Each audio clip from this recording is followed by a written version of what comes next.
What's going on, guys? Andrew Piluk Hockey here, and I am back with another video. And as you can see, I'm going to be talking about the TSN top 20 trade bait. Now, I'm probably going to be discussing in detail the top 10, but I did the top 20 last year, so I wanted to at least mention the bottom 10 that's listed and then go into detail a little bit on the top 10. Now, it is only January, and the trade deadline isn't until like probably the end of February, something like that. So I know it's a little early, but I figured I'd do one now and then I'll do one in February. Like I said, I did this last year, so I thought it'd be fun to do it now. Also, if you can tell, my face is a little red. Don't worry, it's not the lighting. Nothing screwed up in the video. I'm not sick. It's just I finished work. I work in a cooler and a freezer, so my face is red all the time. Then when I get here, it's super hot in here because obviously it's cold outside, so we're trying to keep the house warm. So my face doesn't know what to do, so it just stays red for hours until it finally settles in. So don't worry about that. There's nothing wrong. I'm not sick. There's nothing wrong with the lighting, whatever. It's just how it goes. So I've got my phone here. I made sure to get all the information on the top 20. Like I said, I'll link the original article in the description box because it is done by TSN, but I just like talking about it because, you know, it's cool. It's trade bait. So I'm going to mention the number 20 to number 10. Like I said, very briefly. I'll tell you if I think they're going to get traded or not, just off an educated guess. And obviously this list could change by tomorrow. So if you're seeing this, I am recording this video on January 14th. So obviously this could change if you're watching this at another date. But you, like I always say, you can always come back and compare and hear what I said, and maybe I can guess correctly. I don't know. So we're just going to look and see. So at number 20, they have Tyson Barrie of Colorado, and the way Colorado has been playing a little bit better than obviously last season when they were terrible. Can't see him getting traded. Peter Mrazek from Detroit. Definitely could see that move happening. Detroit's not in a position to win, and that's no offense. Again, I'm not trying to offend your team in this video. It's just if you're not in a playoff position right now, obviously you're looking at being a seller in this situation. Dion Phaneuf from Ottawa, can't see that happening. I'm a big fan of Dion, regardless of what happens on the ice. I think he's a great guy off the ice, and of course his on-ice production is what he's there for. But I'm just a fan of him in general. I don't really disrespect the players that play for the blue and white. I try to at least be, a fan of them when they leave as well. Robin Lehner from Buffalo. I've been saying this for the longest time, and nobody wanted to really listen because I don't think Lehner is all that good. I can't deny that he has talent, and I think that he's good enough to be in the NHL, but I don't think he's a starter, and I've said that for the longest time. I don't think he... I just can't see him being moved and going and being a starter anywhere, but he definitely would be a good piece for somebody for a backup role or a spot starter. At number 16, Cody Franzen. He cleared waivers, so I guess he can go up and down without any waiver transactions or something like that. I'm not super good when it comes to that stuff. I'm still, learning over the years to get into that stuff. But Franzen, he would be an upgrade for any decor. I mean, as a bottom pairing defenseman, he's not a top 4 guy. I watched him play for quite a while. A lot of people are getting him a little bit twisted. At number 15, Rick Nash. I don't see that move happening. I just don't know if the Rangers are going to get what they're looking for. Mark Letestu from Edmonton. Again, Edmonton is obviously looking to shake things up. He could be on the move. Andrew Shaw from Montreal. Don't think any teams are going to be interested in him. Ian Cole. This is a guy that obviously has been rumored to move a little bit. Pittsburgh wants to make a push. If they can get something back to move into their top 9 forwards group in a package deal, maybe Cole will get traded. It's a possibility. At number 11 is David Perron from Vegas. This is not happening. He won't be moved. Vegas is too good to make a move. So we're going to start off at number 10, and it's a move that I'm not even sure why he's at number 10. And there's some other information on here, so in the top 10, I'll just quickly give you the info. James Neal is at number 10 from Vegas. First off, before I mention anything else, he's not getting traded. Vegas is going to keep him. He's 30 years old, left winger. His cap hit currently is $5 million. In 41 games played, he has 29 points and is a UFA after this year. This move is not going to happen regardless of if he becomes a rental and Vegas can't hold on to him. I think Neal is going to re-sign in Vegas. I think they're all having so much fun being, the underdogs, and now they're one of the best teams in the NHL. An amazing story. I really want to do a full-length story on this on my channel at the end of the season and after the playoffs, of course. He's not moving. I don't really have much to say about that. At number 9, they have Zach Smith from Ottawa, left winger, 29 years old. His cap hit is 3.25. In 28 games played, he has 10 points, and he has 3 years remaining on his contract. If you're looking for a guy to play past this season, obviously Smith may be a good option. This is another guy where I'm not sure if the move is going to be possible or if the move needs to be made. I'm not sure if Ottawa's going to find the right partner for what they want back. I think Smith is a guy that they can hold on to. His cap hit isn't too high, so I think Ottawa, unless they see something they think is a home run for them, I don't think they're going to move him. Eric Branson, who's been in the rumors quite a bit, he is a very strong possibility to get traded, in my opinion. He's obviously a defenseman, 26 years old, very good age. His cap hit is $3.5 million. He's 30 years old. He doesn't have any goals but 2 points. He's a UFA, so it's fair enough to say that he still has growing to do, but he's more of a defensive end type of guy. He throws a lot of hits. A team is going to overpay for Goodbranson, and I hope it's not the Leafs, but teams are going to overpay for Goodbranson, and I believe Vancouver overpaid for him as well. There was very high draft picks involved. I believe a first-round pick was involved in that deal to get him. So if Vancouver's looking for anything, what they want, and that's probably going to be too high, I don't think anybody should go after him. Decent defenseman, not worth the trade. At number 7, Alex Galchenyuk from Montreal, of course, left winger, 23 years old. This is a huge, huge deal if this happens. In my opinion, for a 23-year-old who has talent. $4.9 million cap hit, 42 games played, 23 points, so not living up to the money, in my opinion, that he's getting paid. And then he has 2 years left on his deal. If Galchenyuk could find the right fit, which unfortunately, to me, in my opinion, I think that his fit in Montreal was good, so obviously that sucks. As a fan of hockey, I felt like Galchenyuk was a fit for Montreal anyways.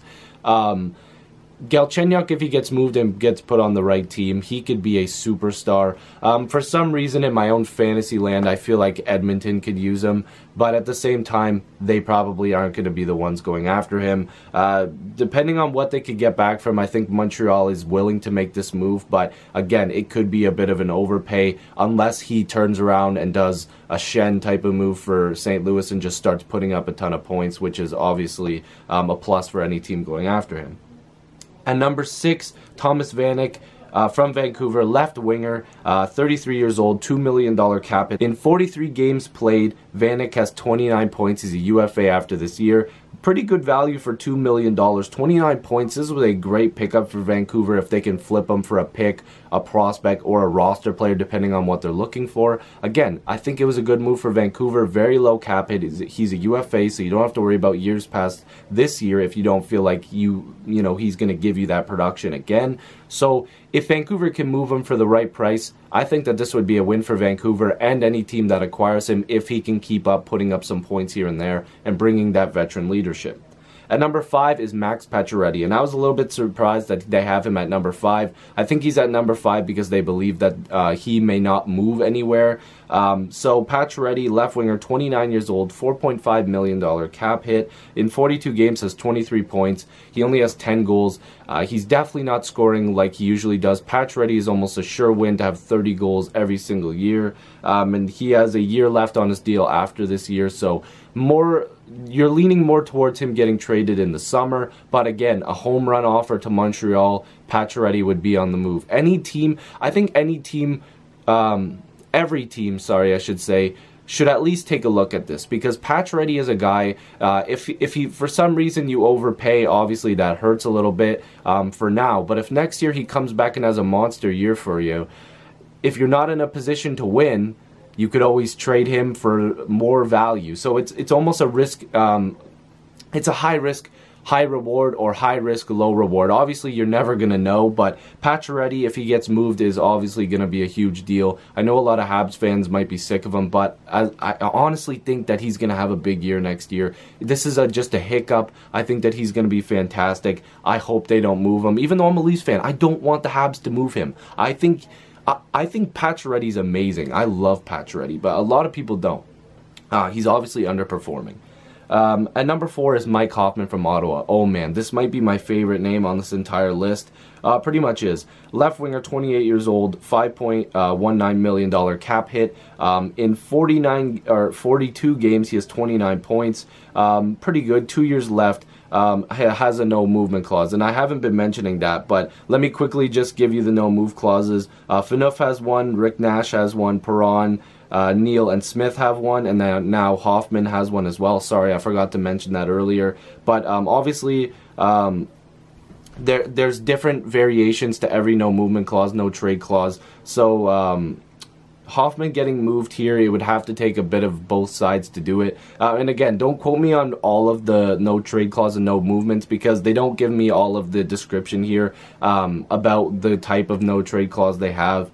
But yeah, if Hoffman gets moved, again, this is a huge deal. Hoffman has an A+ elite shot. I think Ottawa is going to make a huge mistake if they trade this guy. A lot of teams are coming for him. Apparently, St. Louis is after him, and if St. Louis picks up Hoffman, look out. I think that team would be fantastic after already being fantastic. Adding a guy like Hoffman to an already high-flying offense like St. Louis, you also have to remember, Hoffman still has another, 2 years on his deal past this season. So when Fabry comes back next year, Fabry, Hoffman, Tarasenko, Shen, like that team would be loaded. So, man, St. Louis, go out and make that deal if you can make it happen. And then you have Parayko on the blue line. Don't even get me started. This team would look nasty. Allen and Net. Holy St. Louis, if you can make this deal happen. But any team should at least look at Hoffman for sure. Sorry, St. Louis fans, if I got you a little excited there, but maybe you should be excited. Patrick Maroon from Edmonton at number 3. So left winger, 29 years old, $1.5 million cap hit, 42 games, 21 points, and he's a UFA. So if you're looking for a guy to fill out the bottom of your lineup, maybe even go into your top 6 if he can start performing. Maroon, big body. He's very built. It's unfortunate to see this happen with Edmonton. If he indeed gets traded, I think it's going to start a domino effect, and Edmonton's just going to start moving bodies. Again, I think it would be very disappointing to see him moved. Again, I'm not a huge Oilers fan. I do have them pretty high up on my list, like pretty much my second favorite team, even though it's like the Leafs up here and then everybody else is kind of below it because I'm loyal to my team. But I like to talk about all things hockey. Shout out to Post to Post. And, you know, Edmonton and Patrick Maroon going their separate ways would kind of suck for Oilers fans as well. I think that he is a very productive guy if he is, you know, healthy, ready to go, playing consistently. I really hope that, you know, something could be made out of this and maybe Edmonton holds on to him and he produces next year if they end up re-signing him. And number 2 is Mike Green from Detroit, who's having a great year. 32 years old, $6 million cap hit in 41 games, 24 points, and is a UFA. So obviously this is the defenseman that everybody's probably going to be going after. If they can acquire Goodbranson, who would probably be a little bit cheaper. Green is going to fetch a pretty big return if he does get moved. I hope the Leafs are at least a little interested. I wouldn't mind Green, especially for a run.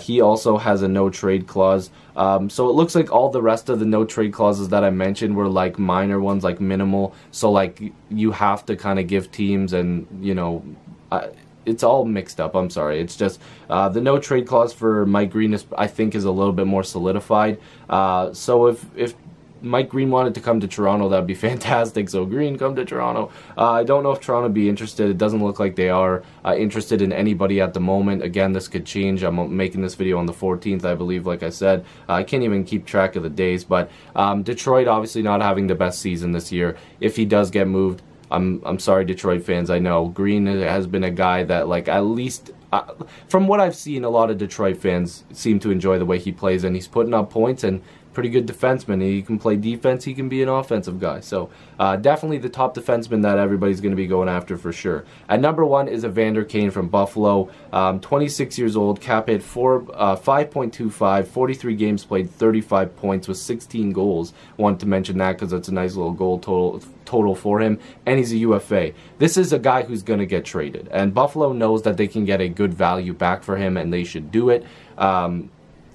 Being 26 and going into being a UFA, I think he really stepped it up. He wants to get a big contract, and I think he's going to continue doing that. Having 35 points in 43 games is clearly a good number, especially for Evander Kane, a guy who's kind of been, you know, undervalued. He's gotten some crap, let's be real here.